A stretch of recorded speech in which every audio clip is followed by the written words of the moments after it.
안녕하세요. 도끼왕자입니다. 새벽에 잠이 안 와서 영상을 하나 만들어 봤습니다.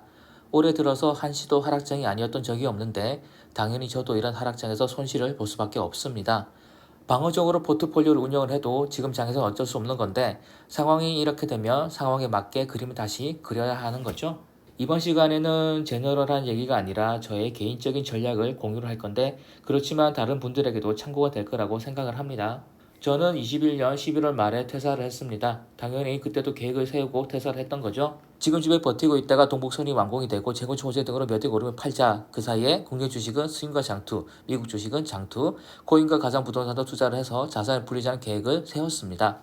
부동산과 해외 주식을 롱텀으로 나머지는 짧게 가져가면서 그 수익으로 생활비를 충당하면 일 안 하고 먹고 살 수 있다고 생각했던 거죠. 그리고 22년 7월 기준으로 다시 전략을 수정하게 됩니다. 역대급으로 지금 하락을 했고 주식과 코인으로 저도 올해만 해도 한 7천만 원 정도 손실을 보다 보니까 과거의 전략을 유지할 수가 없었습니다. 이 상태에서 존버를 하려면 손실난 종목들을 처분을 해야 하는데 저는 우량주나 성장주 위주로 매수를 했습니다. 당연히 지금 가격에 파는 건 너무 아까운 상황이죠. 지금 가격은 줍줍을 해야 되는 가격인데 지금 가격이 손절할 가격은 아닌 거죠. 그렇다고 지금 지금 같은 하락장에서 지금 당장 물타기를 해서도 안 되는 겁니다. 그래서 저는 저의 현 상황에 맞게 계획을 수정을 했습니다. 내년 2월이면 이 집에 실거주를 한 지 딱 2년이 되는데 그러면 바로 매도를 하고 몇 억이 싼 곳으로 넘어갈 생각입니다. 원래 계획도 6억의 보금자리론 가능한 물건을 찾는 거라서 몇 억 싼 집 찾는 거였지만 그것보다도 더 싼 집을 찾을 생각입니다. 그렇게 해서 확보한 현금으로 장래에 재건축 유력한 지역에 남들보다 미리 상가를 매수를 해둘 생각이고 남는 돈으로는 물린 종목들의 물타기도 해줄 생각입니다.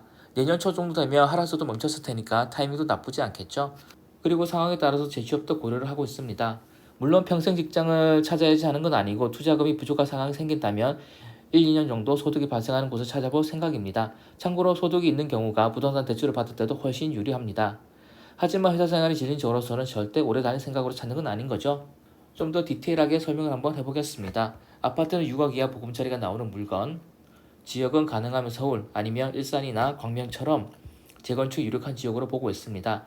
1기 신도시가 재건축이 되냐 안 되냐가 있는데 부천은 용적률이 너무 높아서 무리일 것 같고 부자동네 분당이나 용적률이 낮은 일산은 재건축이 가능할 것 같아서 저는 일산을 제일 유력하게 보고 있습니다. 아니면 서울에 붙어있는 광명 쪽도 보고 있고요.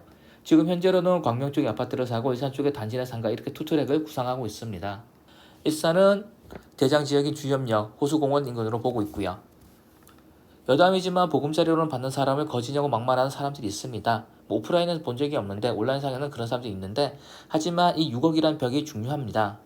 6억까지만 보금자리가 나오니까 서민들 입장에서 6억이 넘는 집보다는 6억 이하의 집을 볼 수밖에 없겠죠. 바꿔 말하면 고정적인 수요가 있을 수밖에 없다라는 겁니다. 서민이란 고정적인 수요가 있을 수밖에 없는 거죠. 그리고 이 6억은 저항성 역할도 합니다. 어떤 집이 보금자리 덕분에 매수세가 꾸준히 있었다면 당연히 보금자리가 안 나오는 6월 깨고 올라가기에는 쉽지가 않습니다. 왜? 보금자리 못 받게 된다면 사람들이 사지 않을 테니까요. 그런데 한번 뚫고 올라가주면 9억까지는 저항선이 없게 되는 거죠. 못해도 7억은 돌파를 해줄 겁니다. 그러니까 호재가 있는 곳에 6억 이하로 매수를 해주면 보금자리 매수세가 있어서 하락을 막아주는 거고 호재가 터지면 6억 뚫고 올라가주면 저항선이 없어지는 효과를 볼 수 있는 거죠. 그래서 제가 6억 이하로 계속 보고 있는 겁니다. 가격이 작으니까 세금이나 복비가 적은 것도 추가적인 메리트고요. 여기 X 표시하신 곳은 안 보셔도 됩니다. 제가 잘못 넣은 것 같고요.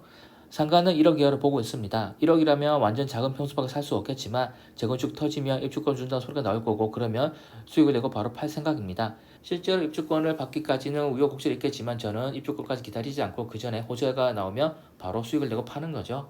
그러면 아파트는 6억이 안 되는 거 사서 6억이 넘으면 매도를 하는 거고 상가는 재건축 이슈 터지면 바로 매도하고 우량주와 미래테마주 추매 그리고 NFT 블루칩도 지금 가격이 많이 빠졌을 때 한두 개는 사둘 생각입니다. 이더리움도 가격이 많이 빠졌으니까 NFT 자체 가격 하락한 거 이더리움 하락한 거 더하면 집을 갈아탔을 때 남는 현금으로 블루칩 한두 개 정도 살 수 있겠죠. 그리고 이런 계획에도 불구하고 상황이 여의치 않게 된다면 생활비나 대출이자 추가 대출 등을 위해서 재취업도 고려를 하고 있습니다. 다시 말하지만 투자는 예측이 아니라 대응입니다. 저는 이런 장기화된 하락장이 어떤 식으로 대응을 하는 전략을 세운 거고요. 이렇게 시행을 해보고 또 나중 가서 다시 분석을 하고 대응을 해나갈 생각입니다. 이상의 내용을 여러분께 공유를 하는 이유는 투자라는 건 자기 현재 상황에서 가장 성공 가능성이 있는 그 방법을 찾는 거라는 걸 얘기하고 싶었기 때문입니다. 방금 보셔서 아시겠지만 저는 저의 가용 자원을 100% 풀로 다 동원을 하고 있습니다. 심지어 제 자신도 자원으로 활용을 해서 여차하면 재취업도 고려를 하고 있는 거고요. 이상의 계획을 실행하려면 엄청 열심히 지역을 조사해야 되고 임장을 다니고 사람들 만나야 하는 겁니다. 정말 귀찮은 일이죠. 또 저의 시간이라는 자원, 귀찮은 무릅쓰고 그런 것들 해야 된다는 노력이 필요한 거고 또 더 작은 평수로 가서 불편해짐도 감수하는 노력도 추가로 필요한 겁니다. 그러니까 그런 시간이나 노력 등을 계속 갈아 넣는 거죠. 왜 이렇게까지 하냐면 목표는 당연히 잘 먹고 잘 살기 위해서입니다. 구체적으로는 2000년을 항상 강조하는 것처럼 2030년까지는 확실한 부를 쌓는 것이 목표인 거죠. 끝으로 하나만 덧붙이자면 저는 유튜브건 블로그건 저에게 질문하신 분들에게 항상 실거주로 한 채 정도는 아파트 사야 된다고 말씀드리고 있습니다. 아직도 부동산이라고 하면 큰돈이 필요하다고 생각하시고 먼 미래 일이라고 생각을 하시는데 18년도에 저는 첫 집을 살 때 4천만 원 저희 자본금으로 시작을 했었고요. 지금 이 영상에서도 어떻게 자금 쪼개서 쓰는지 말씀드렸습니다. 당연히 저라고 해서 넓은 신축에 살고 싶지 않은 게 아니죠. 하지만 지금의 자금이 그게 안 되기 때문에 재건축을 노리는 거고 30년 넘는 썩다리 아파트로 몸빵을 하는 거고 남는 돈으로 소형 평수 상가를 사서 입주권을 노리는 거죠. 그러면 저희 이런 사례를 보신 것처럼 여러분들께서도 만약에 부동산 큰 돈 있어야지만 한다는 생각하신다면 다시 한번 생각해 보시기 바랍니다. 조사를 해보고 내린 결론인 건지 아니면 그냥 막연하게 그렇게 큰 돈이 필요하다고 먼미래 일로 칩을 해버린 건지 다시 한번 생각해 보셔야 되는 거죠. 어떤 사람들은 마음 맞는 사람들끼리 연합을 해서 집을 사기도 합니다. 예를 들자면 일산 주요 쪽으로 저는 단지나 상가를 보고 있는데 거기를 검색해 보시면 네이버 부동산 여러분들이 검색해 보시면 아시겠지만 5천만 원짜리 단지나 상가도 나옵니다. 상가가 50%까지 대출이 된다 치면은 2,500만 원 현금이 있으면 되는 거죠. 그리고 요즘 소액 대출은 2천만 원 정도까지 쉽게 나옵니다. 은행 가서 마통 뚫지 않아도 2천 정도는 모바일로도 가능한 겁니다. 그렇다면 1,000만 원도 안 되는 자기 자본금이 있으면 상가를 하나 살 수 있다는 겁니다. 그리고 단지 내 상가는 공실이 드뭅니다. 공실이 없다는 얘기는 월세라도 받는다는 얘기인 거고 몇십이라도 월세를 받으면 그걸로 상간의 대출 이자를 갚으면 상계 칠 수가 있는 거죠. 그러니까 따로 돈이 들어간 게 없는 겁니다. 그리고 주변에는 난 일산에 입주권을 노리고 썩다리 상가 하나 사뒀어라고 말하면 가오도 사는 겁니다. 투자는 얼마나 고민하느냐에 따라서 길이 보이는 겁니다. 항상 고민해 보시고 자신의 가용 자산을 얼마나 활용하고 있는지에 대해서도 꼭 복기를 한번 해보시기 바랍니다. 감사합니다.